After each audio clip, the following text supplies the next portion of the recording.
To find out more about the appeal of the German capital, we're now joined by the president of the European School of Management and Technology, Jörg Rocholl, here in the school's library. Thank you very much for having us. Now, how do you explain Berlin's attraction to your students, especially those who come from Asia and Africa? Berlin definitely is a very exciting place to study. It has a very rich cultural scene. It is an exciting place in terms of the startup scene that has established itself here.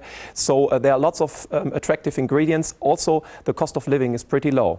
And how many of these students actually remain in Berlin when they're finished with their studies, perhaps even to start a business? Many of them. So we have 90% of our students coming from abroad to study here at ESMT. 60% of them stay in Germany, and many of them stay here in Berlin. And those who stay here in Berlin often really like it because they can found their own company here. They can establish their business, or maybe join a business that just has been established. Okay, because I was just about to ask, joining a business, are they mainly attracted by the big corporates, the big brand names, or do they also go for Germany's mid-sized companies?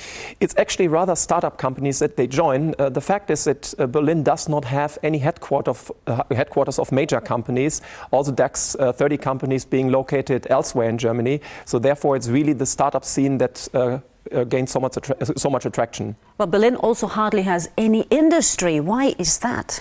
This really has to do with the history of Berlin. Berlin was one of the most industrialized cities in the world in the early 20th century, but then the Second World War led many of these companies to relocate to Western Germany, and now they only have representative offices here, but no real production. Well, Berlin has been very attractive for decades, really, compared to other European capitals and major cities, because it was pretty cheap to live here. Rents were fairly low, but in recent months they've been climbing steadily. We see a real estate bubble happening. How will that affect the appeal of Berlin?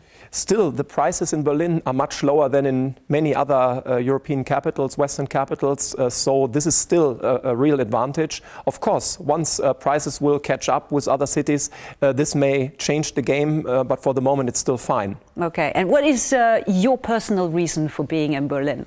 It's just a very exciting place. In my view, the most exciting city in Germany, and in my view also the most exciting capital in Europe. Okay, Jörg Rocholl, thank you very much for having us as your guests here at the European School of Management and Technology today. Thank you.